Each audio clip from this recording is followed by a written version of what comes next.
right, so today we're here at the Sandi Ballroom in Somers Point, New Jersey. We have three Benedetto guitarists here. Howard Paul, who's the CEO of Benedetto, Jamie Bruno, and Andreas Varady. This question is directed at Howard. Can you explain why you brought these three guitarists here today, and what's the kind of message and thing you're trying to bring to this venue and this area? Sure. Well, these were the least expensive guys I could find. Jimmy Bruno is really the first Benedetto artist that introduced me to Bob Benedetto back in 1996. So it's 20 years ago. Wow. And he's always been probably my favorite jazz guitarist on the scene. And he's just returning to Benedetto after a couple of years' absence, playing other companies' guitars. And Andreas is one of our youngest artists. He started with us when he was 14 years old, I think. Came to Savannah to do a jazz festival. And so this is an opportunity for Benedetto to introduce players to one another on stage, give people a chance to hear these amazing instruments, and give Benedetto artists a chance to come out and play a little bit. Is Benedetto going to try and continue this type of series, this type of event where it brings several guitarists together for like one gig? We do this in a couple different venues around the country, and I try to get more local and regional guitarists when I'm doing that sort of thing. Of course, we were able to bring Andreas here from Northern Ireland, so it was a special treat for us to get him back. It's been a few years since we've seen him. We do Benedetto Players gigs in Napa Valley, California every year. This next one will be August 27th with Howard Alden, Chico Pinheiro, who's a new Benedetto artist from Brazil, and myself. We did one of these last year here at Sandi Point with Romero Lubambo, great Brazilian player, and Chico Pinheiro. And we do them whenever there's a venue and it's not too difficult to bring people in, not too costly. It's a great opportunity for us. So anywhere in the world where we find that opportunity, we try and make it happen. And we'll continue doing it because it's the kind of company we are. We want our guitars played and on stage, and we want to be able to give these guys a venue to play. All right. Now this is directed at Andreas and Jimmy. Can you guys explain why you chose Benedetto, why you stayed with Benedetto, and why you like your guitar in particular? For me, we kind of found each other, through email, and but I'm with Benedetto because, for me they're the best guitar company. Make the best guitars. I've tried a lot of different things, but nothing's been kind of, like a Benedetto to me, anyways. So. I just really like their guitars, and there hasn't been anything that I prefer over a Benedetto so far. So, Yeah, I remember when Bob contacted me. I guess it's 20 years ago, like you said. More than that. That's More what than I'm that. Yeah, and he said I didn't know. I knew the name, of course. And he says I'd like to make you a guitar, and et cetera, et cetera, come on up to my house. He was living in the Poconos then. And I went there and he handed me a guitar, and I just fell in love with it. It was the first Benedetto I had. And he says, well, anything you want me to change and this? I says, no, what's the matter with this guitar? The one he handed me. He says, well, that's mine. And I says, boy, I really like this guitar, so he gave it to me. I've been playing Benedettos a long time. I for various reasons, business reasons. But I always had a Benedetto, and I always played. In my house, this is what I play. This very guitar. So, like Andreas said, it's pretty hard to top the best. Nobody makes a guitar like Bob. Nobody. There's Bob Benedetto, and then there's everybody else. Yeah, definitely. Can you guys, this is for everyone, attest to how I know the guitar doesn't really dictate what you play, but it definitely helps, and having a great guitar definitely really aids that. How does having a Benedetto guitar like make you play the best that you can play, or just make you play like actually how you want to play? Well, it's the sound. I don't have to fiddle with amps and, there's a certain kind of sound that I look for. I don't want it to be too muddy, or I definitely don't want it to be too bright. And it just seems like whatever amp I'm using, if I just plug this in and I don't know, I do it by feel where I put the knobs, and it just goes there all the time. I mean, and it doesn't seem to matter what the amp is. It always sounds good to me. Pretty easy to play as well. You guys can answer too if you have anything to say. I mean, for me, it's very similar. I mean, the guitar, of course, the sound for me is very important, and I mean, I do use some different things, but even just without any of that stuff, what's important to me is just the straight to the amp sound. If that sounds good, then it's gonna sound even better if you add some, because I use something like a pedal board, a small one. If you even add, it sounds even better. So the sound for me is very important, and the feel of the guitar as well, like if it feels good quality, sometimes it doesn't feel right, but this one always feels right. Howard? Yeah, I think to me, the important thing about having a really good instrument is that it doesn't get in your way. If you have an instrument that's got dead spots, or if the strings aren't properly spaced, if there are resonant overtones on certain notes or buzzes, or it's not responsive when you try to play staccato, or the strings don't decay at the same rate, all of those are things that you adjust naturally to when you're trying to get your sound out of an instrument. Benedetto guitars, there's no adjustment. You pick it up, you play it, every note sounds clear. If you're playing a chord, you can hear very well defined every note within a chord. There's really no excuse not to get a good sound and good technique on a guitar that takes away all the obstacles of a good sound and good technique. So for me, and I tell this to every guitarist that's interested in buying a new guitar, it's not really about the money, it's about the best instrument that you can afford that doesn't get in the way of whatever sound you hear in your head. We all hear different sounds in our head. If I hand this guitar to Jimmy, he hands his to Andreas, and I play Andreas's guitar, we're all going to sound like us. And we're not going to have to adjust anything we play in order to get that sound. It's going to be kind of natural with these instruments, and that's what we're looking for, I think. As musicians, that's what you want. Pick up an instrument and play it, and your sound comes out. Yeah. Andreas, you mentioned that you use a pedal board. I mean, as a guitarist, I know like some guys like really like to check out other guys' gear. Can you talk about your pedal board? Like what do you use? What's your gear and stuff like that? Like, of course, a Benedetto guitar, and Benedetto strings as well. And for my pedal board, I never used to use one like before. And then my friend showed me this small pedal board that I really liked, and I was like, I could put some stuff on there. So I just use like reverb, delay, a little bit of chorus, but only sometimes. But the main thing is like reverb and delay. That's my thing, and nothing special. I mean, it's just something small, and they're both Strymon pedals. So that's what I use, and nothing crazy.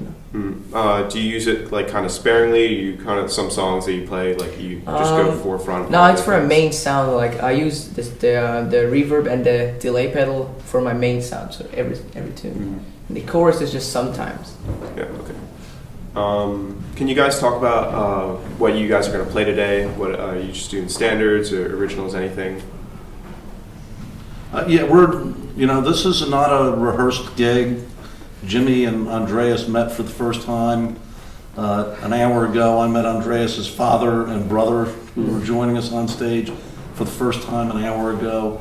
We don't have charts. We didn't send out PDF files ahead of time. So we're winging this. Playing jazz. We're playing jazz. And so we spent about half an hour talking about standards that we all know and will fit pretty well with three guitars where we won't step on one another. And then because there's no real rehearsal during the performance, we have to be really careful to listen to one another to make sure and use both, listening and motions and signs to one another to figure out who's going to play the melody, who's going to play the bridge, who's going to take the first solo, who's going to comp. And basically, these guys are great musicians, so the goal is to stay out of their way when they're playing and give them an opportunity to be supportive when it's time for them to support. Is that what you're kind of trying to go for, like just kind of winging it and then going from there? Like more like, just improvisation and just to highlight these musicians and as much as they can? I think that some of the best jazz, people don't record like this anymore, but I think some of the best jazz was the way they recorded it in the 50s and the 60s, where, sometimes there's mistakes, because they weren't like slickly produced, So there's something about doing gigs like this that brings that feeling back to me. Anyway, sometimes it's, if you rehearse it too much, I don't know, it ceases to be, there's something missing from that kind of jazz.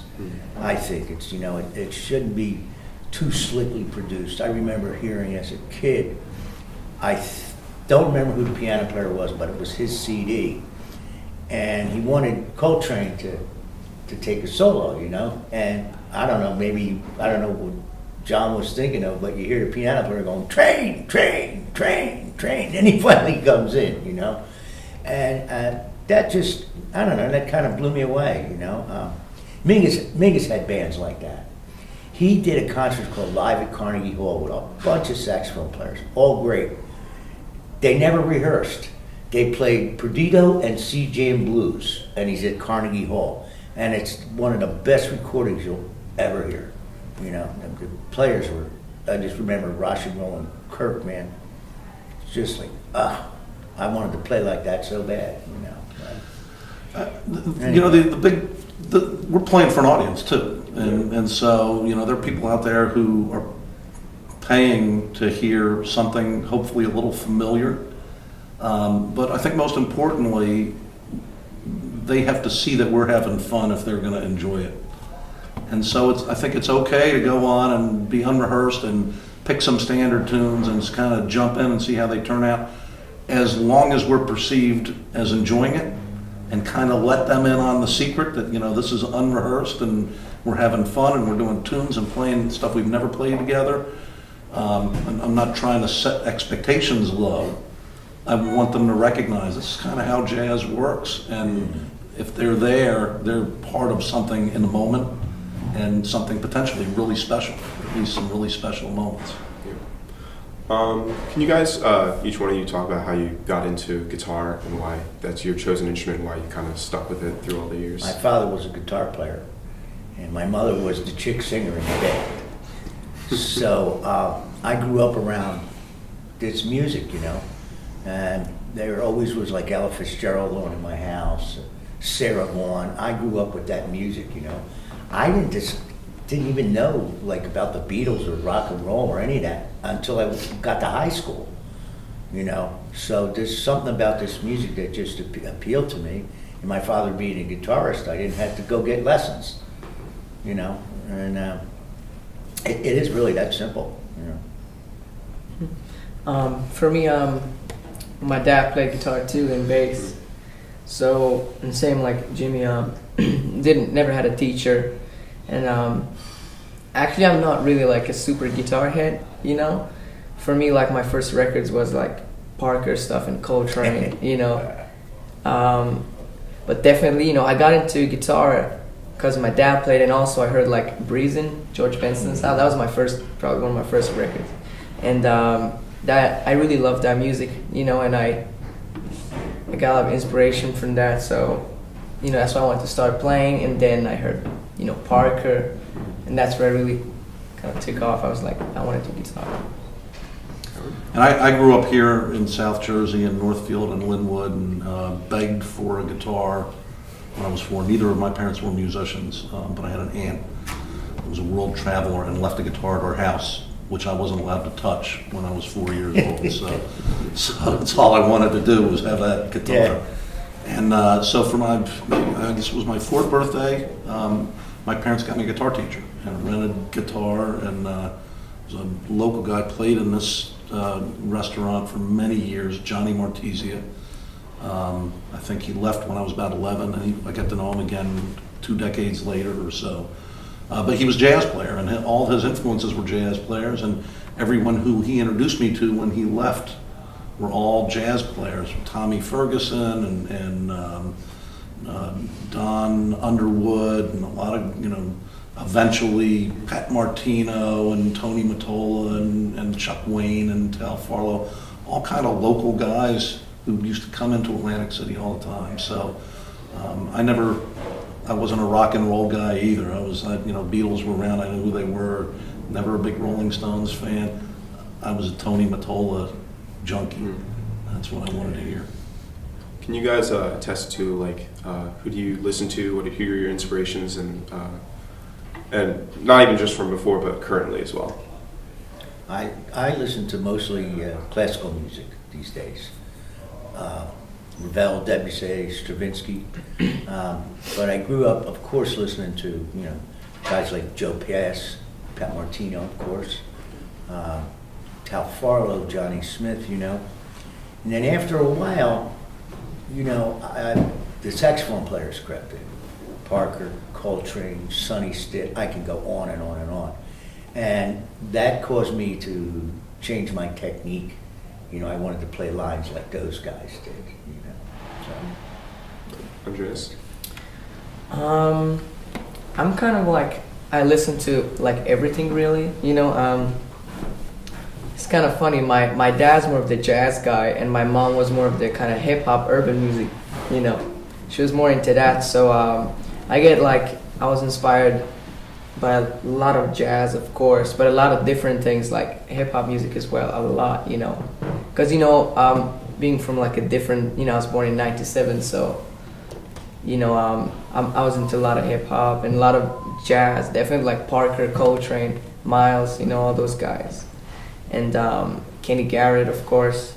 So and nowadays, still the same, listen to everything, all genres, I'm open to everything as long as it's played good, My big influences were probably the same as Jimmy's, Kenny Burrell and Barney Kessel, Joe Pass, Herb Ellis, Wes Montgomery.